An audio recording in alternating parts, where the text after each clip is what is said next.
আসসালামু আলাইকুম। একটি সেন্টেন্সকে অ্যাপ্রোপ্রিয়েট এবং অর্গানাইজড করার জন্য লিঙ্কার্সের কোনো অবকাশ নেই। তেমনভাবে আইএলটিএস রাইটিংয়ে ভালো করার জন্য অ্যাপ্রোপ্রিয়েট লিঙ্কার্স ব্যবহার করা অত্যন্ত গুরুত্বপূর্ণ। তার পাশাপাশি এটাও মেকশিওর করতে হবে আমরা যাতে কোনো লিঙ্কার্স বেশিবার রিপিট না করে ফেলি। তার মানে আমাদের প্রত্যেকটা লিঙ্কার্সের অ্যাটলিস্ট 2 থেকে 3টা করে সিনোনিম জানতে হবে। তো আজকের ভিডিওতে আমরা জেনে নেব এমনই আইএলটিএস রাইটিংয়ের গুরুত্বপূর্ণ কিছু লিঙ্কার্স এবং তার সিনোনিম। তো প্রথমেই দেওয়া আছে লিস্টিং। আইএলটিএস রাইটিংয়ে অনেক সময় অনেক লিস্টিং করা লাগে, যেমন 2 থেকে 3টা রিজন দেওয়ার সময় ফার্স্টলি, সেকেন্ডলি, থার্ডলি এই ধরনের সেন্টেন্স মেক করতে হয়। তখন আমরা ফার্স্টলি, সেকেন্ডলি, থার্ডলি এর বদলে বলতে পারি to begin with. Instead of writing firstly we can write to begin with. সেকেন্ডলির বদলে আমরা লিখতে পারি ফার্দারমোর, অ্যান্ড থার্ডলির বদলে আমরা লিখতে পারি ফাইনালি। আর সব থেকে আমার কাছে পছন্দের হচ্ছে লাস্ট বাট নট লিস্ট। এটা খুবই অ্যাপ্রোপ্রিয়েট এবং খুব ভালো একটা লিঙ্কার।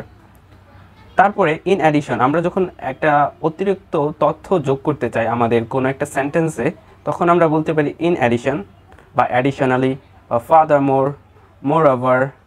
এই লিঙ্কার্সগুলো আমরা সাধারণত কোনো একটা সেন্টেন্স শুরু হওয়ার প্রথমে লিখি, কিন্তু একটা সেন্টেন্সের মাঝখানে যদি আমাদের কোনো একটা অতিরিক্ত সেন্টেন্স বা ইনফরমেশন যোগ করা লাগে তখন আমরা বলি not only but also.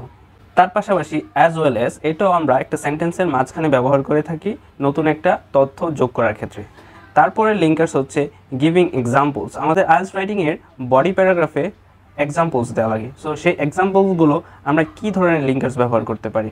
For instance, one example is such as. এই লিঙ্কারটা আমরা সাধারণত সেন্টেন্সের মাঝখানে ব্যবহার করি।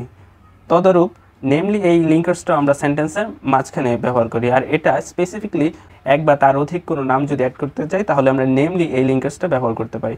টু সাইট অ্যান এক্সাম্পল, এটাও আমরা প্রথমে বা সেন্টেন্সের মাঝখানেও আমরা ব্যবহার করতে পারি।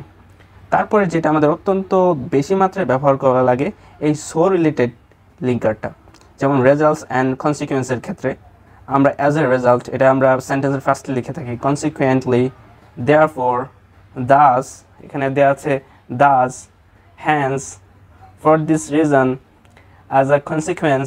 আমাদের একটা অ্যাসের মধ্যে সো বারবার ব্যবহার না করে সো এর বদলে আমরা এই লিঙ্কার্সগুলো সহজেই ব্যবহার করতে পারি।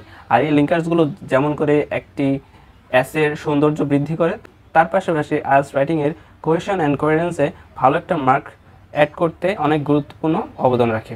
তো আজকে এই পর্যন্ত ছিল আমার ভিডিও। এরকম আরও যদি ভিডিও পেতে চান তাহলে আমাকে কমেন্টে জানাতে পারেন। পরবর্তী ভিডিওগুলো পাওয়ার জন্য আমার চ্যানেলটি বা আমার আইডিটি ফলো দিয়ে রাখবেন। ইউটিউব থেকে দেখে থাকলে সাবস্ক্রাইব করবেন। ধন্যবাদ। আল্লাহ হাফেজ।